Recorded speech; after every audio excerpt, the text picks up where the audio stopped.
ನಿಜವಾಗ್ಲೂ ಸ್ಟೈಲೇ ಅದು.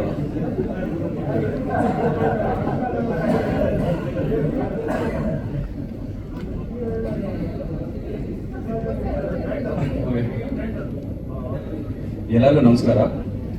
ಮೊದಲನೇದಾಗಿ ನಮ್ಮ ಮೀಡಿಯಾ ಫ್ರೆಂಡ್ಸ್ಗೆ ತುಂಬ ಥ್ಯಾಂಕ್ಸ್ ಅಂತ ಹೇಳಬೇಕು. ಯಾಕಂದರೆ ಇವತ್ತು ನಮ್ಗೆ ಗೊತ್ತಿರೋ ಪ್ರಕಾರ ಒಂದು 4-5 ಇವೆಂಟ್ ಇದೆ. ಆದ್ರೂ ಆ ಟೈಮ್ ಕ್ರಂಚಲ್ಲಿ ಬಂದ್ಬಿಟ್ಟು ಎಲ್ಲರೂ ನಿಮ್ಗೆ ಸಪೋರ್ಟ್ ಮಾಡ್ತಾ ಇದ್ದೀರಾ, ಇಡೀ ನಮ್ಮ ತಂಡಕ್ಕೆ ಸಪೋರ್ಟ್ ಮಾಡ್ತಾ ಇದ್ದೀರಾ. ತುಂಬ ಥ್ಯಾಂಕ್ ಯು ಅಂತ ಹೇಳಬೇಕು. ಆ್ಯಂಡ್ ಕಮಿಂಗ್ ಟು ದ ಮುಖ್ಯ ಅತಿಥಿಗಳಿಗೆ ಅವ್ರಿಗೂ ತುಂಬ ಥ್ಯಾಂಕ್ಸ್ ಅಂತ ಹೇಳಬೇಕು. ಅವರು ಯೂಶ್ವಲಿ ಇವೆಂಟ್ಸ್ ಬಂದಾಗ ಸಾಯಂಕಾಲ ಮಾಡ್ತಾರೆ, ಬಟ್ ನಾವು ಮಧ್ಯಾಹ್ನ ಮಾಡ್ತಾ ಇದ್ದೀವಿ. ಆದ್ರೂ ಟೈಮ್ ಸ್ಪೇರ್ ಮಾಡಿ ಎಲ್ಲರೂ ಬಂದಿದ್ದಾರೆ. So thank you so much. Most important thanks ಹೋಗ್ಬೇಕಾಗಿರೋದು ನಮ್ಮ ತಂದೆಗೆ, ಸುಪ್ರೀಂ ಹೀರೋ ಶಶಿಕುಮಾರ್ಗೆ. ಯಾಕಂದರೆ ಅವ್ರಿಗೆ ಎಷ್ಟು ಥ್ಯಾಂಕ್ಸ್ ಹೇಳಿದ್ರು ಅದು ನನಗೆಲ್ಲ. ಯಾಕಂದರೆ ಫಾದರ್ ಆಗಿ ಒಂದೇ ಅಲ್ಲ, ಇಂಡಸ್ಟ್ರಿಗೆ ಒಂದು ಲೈಫ್ ಕೊಟ್ಟಿದ್ದಾರೆ ನನಗೆ.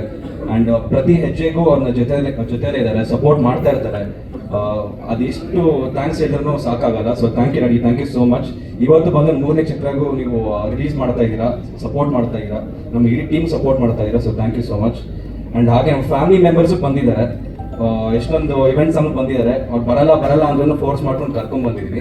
So thank you so much. ನಮ್ಮ ಫ್ಯಾಮಿಲಿ ಸಪೋರ್ಟ್ ಮಾಡಕ್ಕೆ ಬಂದಿದ್ದೀರಾ. And Nyra baby, love you. ಅಮ್ಮನಿಗೆ ಫಸ್ಟೇ ಥ್ಯಾಂಕ್, ಅಮ್ಮನಿಗೆ ಅದು ಸಪೋರ್ಟ್ ಆಗಿರ್ತೀನಿ ಪರ್ಸನಲ್ ಆಗಿ. ಸೊ ಈ 3ನೇ ಚಿತ್ರಕ್ಕೆ ನಮ್ಮ ತಾತ ಬಂದಿದ್ದಾರೆ. ಅವ್ರು actually is very old, 90 years ಆತಂಗೆ, ಆದ್ರೂ ಬಂದಿದ್ದಾರೆ ಮೊಮ್ಮಗನ ಸಿನಿಮಾಗೆ ಸಪೋರ್ಟ್ ಮಾಡಬೇಕಂತ ಇವತ್ತು ಬಂದಿದ್ದಾರೆ. And thank you so much ತಾತ, ಎప్పుడు ಮರ್ಚಿపోయింది. So thank you so much.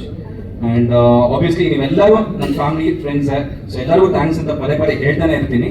ಯಾರನ್ನಾದ್ರೂ ಮರ್ತಿದ್ರೆ ಬೈಕೊಂಡ್ಬೇಡಿ, ನೆಕ್ಸ್ಟ್ ಟೈಮ್ ಭೇಟಿಯಾದಾಗ ಥ್ಯಾಂಕ್ಸ್ ಹೇಳ್ತೀನಿ.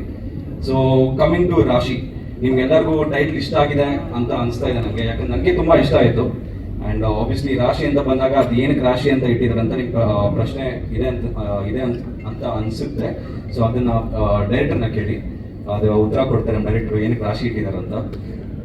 ಸೊ ಒಂದು ಸಿನಿಮಾ ಬಗ್ಗೆ ನಾನು ಏನು ಮಾತಾಡೋದು, ಯಾಕಂದರೆ ಇದಕ್ಕಿಂತ ಮುಂಚೆ ನಾನು ಯಾವಾಗಲೂ ಸಿನಿಮಾ ಬಗ್ಗೆ ಸಿನಿಮಾ ಹಂಗಿದೆ ಅಂತ ಮಾತಾಡ್ತೀನಿ.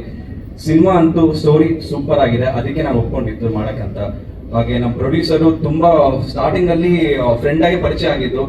ಆ್ಯಂಡ್ ಫಸ್ಟು ಕಂಫರ್ಟಬಲ್ ಆದಮೇಲೆ ಸಿನಿಮಾ ಮಾಡೋಣ ಅಂತ ಹೇಳಿದ್ದು. ಸೊ ವಿತಿನ್ ಸ್ಪ್ಯಾನ್ ಆಫ್ 3-4 ಡೇಸಲ್ಲಿ ಫುಲ್ ಕಂಫರ್ಟಬಲ್ ಆಗಿ ನಾನು ಸರ್ ತುಂಬ ಕ್ಲೋಸ್ ಫ್ರೆಂಡ್ಸ್ ಆಗ್ಬಿಟ್ರಿ. ಅವತ್ತು ನಮ್ಮ ಜರ್ನಿ ಸ್ಟಾರ್ಟ್ ಆಯಿತು. ಸರ್ ರಾಶಿ ಅಂತ ಟೈಟಲ್ ಬಂತು, ಆಮೇಲೆ ಎಲ್ಲ ಕಾಸ್ಟಿಂಗ್ ಎಲ್ಲ ಬಂತು. ಸಬ್ಜೆಕ್ಟ್ ಮಾತ್ರ ಎಲ್ಲ ಅಖಿಲೇಶ್ ಸರ್ಗೆ ಇದಕ್ಕೂ ಕ್ರೆಡಿಟ್ ಹೋಗೋದು, ಏನಕ್ಕಂತ ತುಂಬ ಚೆನ್ನಾಗಿ ಮಾಡ್ಕೊಂಡಿದ್ದಾರೆ. ಅದಕ್ಕೆ ಡೈರೆಕ್ಷನ್, ಸ್ಕ್ರೀನ್ ಪ್ಲೇ ಎಲ್ಲ ನಮ್ಮ ಡೈರೆಕ್ಟರ್ ಈಸ್ ವೆರಿ ಟ್ಯಾಲೆಂಟೆಡ್. ತುಂಬ ಕೇಳ್ಪಟ್ಟಿದ್ದೀನಿ ವಿಜಯ್ ಸರ್ ಬಗ್ಗೆ. ಸೊ ಡೈರೆಕ್ಟರ್ ಸರ್ಗೆ, ಪ್ರೊಡ್ಯೂಸರ್ಗೆ ತುಂಬ ಥ್ಯಾಂಕ್ಸ್ ಅಂತ ಹೇಳ್ತಾ ಇನ್ನು ನಾನು ಆಯ್ಕೆ ಮಾಡ್ಕೊಂಡಿದ್ದೀರಾ ಈ ಮೊದಲನೇ ಚಿತ್ರಕ್ಕೆ. So production number 1. And hopefully cinema ತೆರೆ ಮೇಲೆ ಬಂದ ಮೇಲೆ ನಿಮ್ಮ ಹತ್ರ ಮಾತಾಡ್ತೀನಿ. ಇದು ಪಕ್ಕಾ ಬ್ಲಾಕ್ ಬಸ್ಟರ್ ಆಗುತ್ತೆ. ಆ್ಯಂಡ್ ಇದೊಂದು ಗ್ಯಾರಂಟಿ ಕೊಡ್ತೀನಿ. Thank you so much.